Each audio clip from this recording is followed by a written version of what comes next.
Halo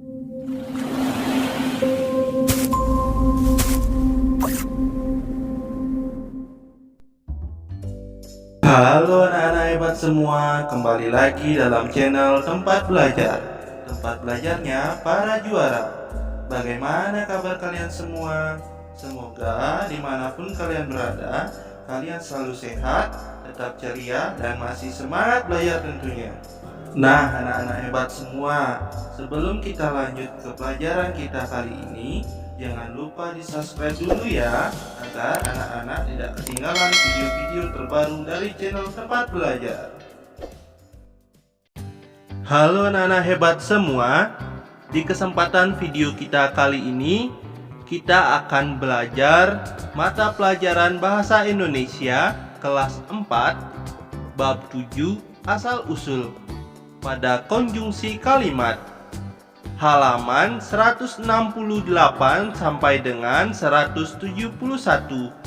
Nah anak-anak semua, disimak baik-baik ya video kita pada kali ini, agar anak-anak dapat memahami dan mengerti materi kita pada kali ini. Nah anak-anak, coba anak-anak perhatikan pada gambar awal bab 7 ini. Di sana ada wajah-wajah anak-anak dari berbagai daerah. Nah anak-anak semua, adapun tujuan pembelajaran kita pada kali ini, yaitu setelah mempelajari bab 7 ini, kalian diharapkan dapat memahami instruksi yang disampaikan secara audio, menemukan dan mengidentifikasi informasi di dalam teks dan gambar, menyampaikan pendapat tentang informasi di dalam teks, dan membuat teks narasi menggunakan kata penghubung antar kalimat. Nah anak-anak semua, mari kita jelajahi kata. Tahukah kalian, ternyata banyak sekali kata dalam bahasa Indonesia yang merupakan serapan dari bahasa asing ataupun bahasa daerah. Bahasa asing yang banyak berpengaruh antara lain adalah bahasa Sanskerta, Arab, Tionghoa, Belanda, Portugis, dan Inggris. Contohnya seperti negara Arab, yaitu daftar, ilmu, nikmat, sabar. Dan kemudian Tionghoa, ada bakmi, becak, cawan, serta giwang. Kemudian Belanda, yaitu absen, kartu, permen, televisi. Nah anak-anak, itulah kata serapan dari bahasa asing maupun bahasa daerah yang banyak berpengaruh dalam bahasa Indonesia. Sanskerta yaitu juga desa, jiwa, negara, upacara, dan Portugis yaitu bendera, jendela, kereta, dan meja. Kemudian Inggris yaitu diskusi, fakta, komputer, dan pulsa. Nah anak-anak semua, bacalah kalimat-kalimat berikut ini. Yang pertama, setelah itu Warsih berkata. Yang kedua, karena itu mereka bisa memakannya. Yang ketiga, namun mereka pergi begitu saja. Nah anak-anak, dari ketiga kalimat berikut ini, yang dicetak tebal yaitu dipisahkan oleh koma. Yang kedua, karena itu berada di awal kalimat. Kata-kata yang dicetak tebal disebut konjungsi atau kata penghubung antar kalimat. Nah anak-anak, Bapak ulangi, yaitu kata-kata yang dicetak tebal disebut konjungsi atau kata penghubung antar kalimat. Ia disebut kata penghubung karena fungsinya menghubungkan dua kalimat, antara lain untuk yang pertama, seperti kata menjelaskan kejadian yang akan terjadi berikutnya. Arti sebenarnya yaitu selanjutnya, setelah itu.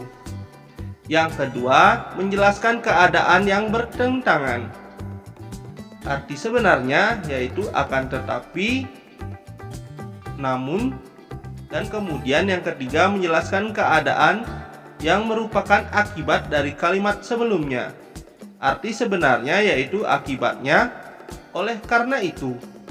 Yang keempat, menguatkan keadaan sebelumnya. Arti sebenarnya yaitu malah dan bahkan. Nah, anak-anak semua, perhatikanlah gambar-gambar di bawah ini. Gambar yang pertama, gambar yang kedua, kemudian gambar yang ketiga, gambar yang keempat, yang kelima, dan yang keenam. Nah, anak-anak, buatlah satu atau dua kalimat yang menggambarkan kejadian di dalam setiap gambar. Susunlah kalimat-kalimat tersebut sesuai urutan peristiwa yang menurut kalian terjadi. Gunakan kata penghubung dalam kalimat dan antar kalimat. Periksa tulisan kalian. Apakah sudah menjadi satu cerita yang utuh dan berurutan? Kalau perlu, tambahkan kalimat lain. Kemudian perhatikan bahwa urutan gambar yang kalian buat bisa saja berbeda dari teman kalian. Tergantung pada cerita yang kalian kembangkan. Pastikan bahwa urutan kejadian yang kalian tuliskan logis dan dapat dipahami. Nah, anak-anak semua, dengan menulis cerita berdasarkan gambar, kalian berlatih membuat tulisan dengan urutan kronologis menggunakan kata penghubung antar kalimat. Nah, anak-anak semua, Bapak contohkan bagaimana cara membuat kalimat, yaitu pada paragraf bagian awal, yaitu gambar kelima. Pada suatu hari, Pak Daryo pergi mencari lahan untuk bercocok tanam. Lahan pertanian yang sebelumnya ia garap kurang subur. Oleh karena itu, beliau pergi mencari lahan pertanian baru yang lebih subur. Pak Darya pergi menggunakan sebuah perahu dayung. Paragraf bagian tengah yaitu pada gambar yang pertama. Sampai di tempat yang menurutnya bagus, Pak Darya menambatkan perahunya. Dia mengikat perahunya kuat-kuat agar tidak terlepas. Setelah itu, beliau mulai mencari lahan yang cocok digunakan untuk bercocok tanam. Kemudian, paragraf bagian tengah pada gambar ketiga. Setelah menemukan lahan pertanian, Pak Daryo mulai membuat rumah untuk tempat tinggal. Sebuah gubuk kecil terbuat dari bambu berhasil ia bangun. Dengan demikian, ia memiliki sebuah tempat tinggal yang baru di tempat baru pula. Kemudian paragraf bagian tengah pada gambar 6, rumah baru tersebut begitu menyenangkan. Rumah tersebut dikelilingi oleh tanaman hijau yang menyejukkan dan sungai yang jernih. Selain itu, beberapa hewan kecil pun ikut meramaikan suasana rumah tersebut. Paragraf bagian tengah pada gambar 4. Tiba-tiba, suatu hari Pak Daryo melihat tanamannya rusak oleh gajah liar. Beberapa ekor gajah merusak tanaman yang ada di kebunnya. Bahkan hampir semua tanaman yang ada di kebun tersebut ludes dirusak oleh gajah-gajah liar itu. Kemudian paragraf bagian akhir yaitu gambar yang kedua, Pak Daryo merasa keadaan tidak aman. Di samping itu, dia juga khawatir akan kehabisan bahan makanan karena semua tanamannya rusak. Dia harus kembali mencari tempat baru.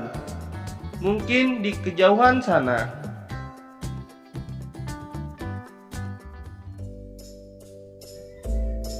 Nah, anak-anak hebat semua, berakhir sudah pembelajaran kita kali ini ya.